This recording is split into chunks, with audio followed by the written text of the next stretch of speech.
I'm Doug, your tech support representative here at Atlantic British. In this video we're going to touch base on a component that frequently fails on you'll see on the Sports and the LR3s from 06 to 09, and that's the sway bar bushings. Believe it or not, they do take a lot of stress, and over a period of time they dry out, they'll shrink, and then if you're in an area where it's heavily salted in the wintertime, it's going to dry them out even faster. And one of the symptoms is usually a bumping or a knocking from the back of the vehicle on slow speed bumps, and you hear it vibrate all up and down through the frame. What happens is a lot of guys will automatically go to the sway bar links or at the end of the sway bars, and they really don't give much consideration to the bushings that are sort of hidden in here. And essentially this is what they look like. It's nothing more than just wraps around the sway bar. Now the vehicle that we have here is a 2008 Sport with directional stability control, which is essentially power assisted sway bars. They have a hydraulic ram in them, so that creates even more stress on the bushings.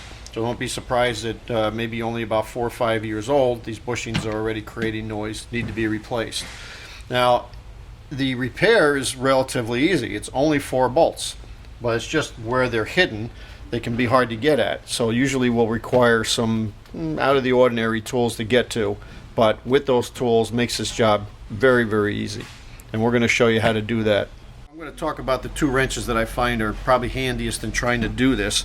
And one they call an offset box wrench. 12 point works better than 6, only because with the 12 point you don't have to go as far as a swing to be able to grab onto the bolt for the next turn. So 12 point works pretty well.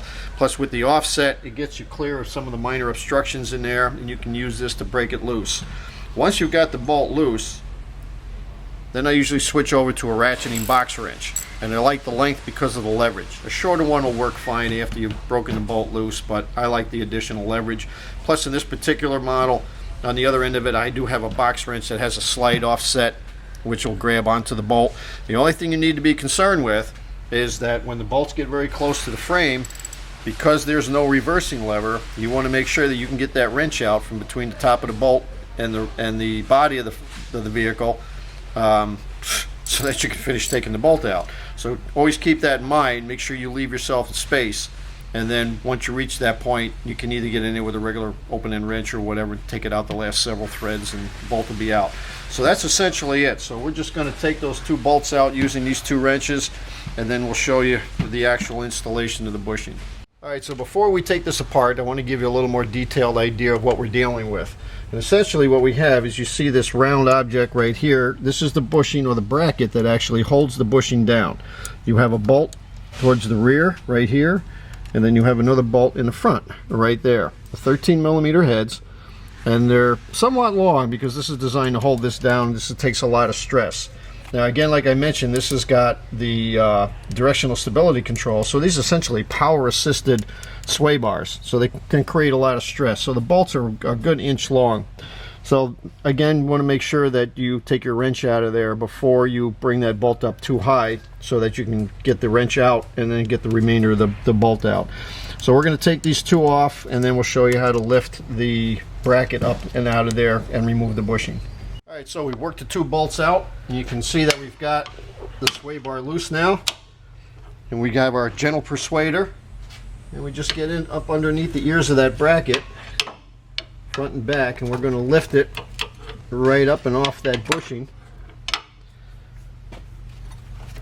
Angle that towards the back so we can clear that, and it'll just squeeze out from between the body and the bracket. And there's your mounting bracket right there. Now the bushing has a split in it, so that you can remove it without having to disassemble the sway bar. Normally the split's going to face towards the back of the vehicle. Now this gets a little touchy because this bushing is old and dried out, so they don't come off easy, and you need the pry bar to get inside that split. Try to lift that out of there. Alright, here's the old bushing as it is. You can see the wear and tear on the outside edges as opposed to the new one. And if you look very closely, you can see you actually do have a little bit smaller diameter on the new one versus the old one. So as you said, here's your split. And what we're going to do is reinstall this sitting in this direction with the split facing the back of the vehicle, just the way it was as original equipment. And then we slide that bracket back over the top of it and run the 2 bolts back in, and we're essentially installed. We've got it installed. Now, when you go to put the 2 bolts back in, you do have a little bit of play on that bushing and the bracket. You can move it in and out maybe about ½ an inch. So the easiest I found is just to put the bracket on partially over the bushing, leave a small gap so you can see where your threaded hole is for your bolt. Run the bolt through, line it up, then you can thread them in by hand. And yeah, you can get your hand in there, but it takes a little patience. And then you'll feel the bracket seat over the top of the bushing. Now, if you look at the old bushing, you'll see that there is an indentation here, and there's a matching indentation on the bracket so that it centers the bracket on the bushing, and you'll feel it. It won't really go on until it centers itself. So you can move that bushing and bracket in and out just a little bit to get those bolt holes lined up. And again, once you get started, run them in with the wrenches, tighten them up good, and then go to the other side. Do the exact same thing on the other side, and you've got your new bushings in place. So when you're ready to change over the rear sway bar bushings on actually any of the Land Rover vehicles, in this case the Sport, you can just call any of our knowledgeable salesmen at 1-800-533-2210, and thanks for watching.